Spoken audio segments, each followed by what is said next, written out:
practical board exam tips po tayo. Now, atin lang to ha. Huwag mo to ipagsasabi.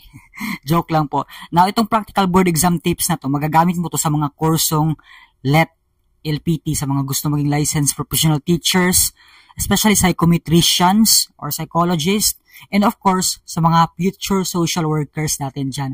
Now, itong technique na to, na-develop ko to kasi na-learn ko to sa mga kaibigan kong mga top-notchers. So, dito yun sa mga subject na mayroon pong mga HBSE or Human Behavior and Social Environment.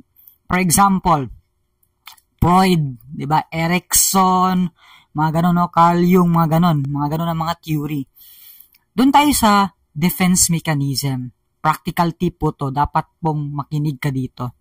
Sabi pa ng isang friend ko, shout out pala no, Sir Ian and si Ma'am Vista, both sila top-notchers sa social workers, mga kaibigan ko sila, licensure examination. Sabi nila, gamitin mo yung terms sa pagkakaintindi mo sa mga buhay-buhay. For example, malungkot yung kaibigan mo. Sabihin mo na, ano yung nararamdaman niya? Tapos i-relate mo yung word na depression, for example. Baka naman depressed siya. And then, i-analyze mo, paano mo naman nasabi na depressed siya? Ano yung mga criteria? Ano yung mga symptoms? O, di ba?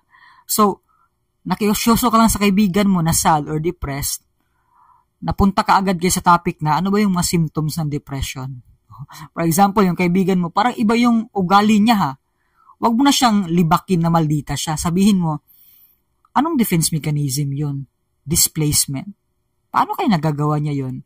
May problema ba siya? Mga ganong mga bagay ba?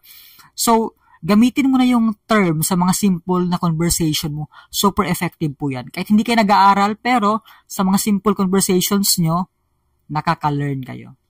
Oh. Bye, yan lang po. Simple tips.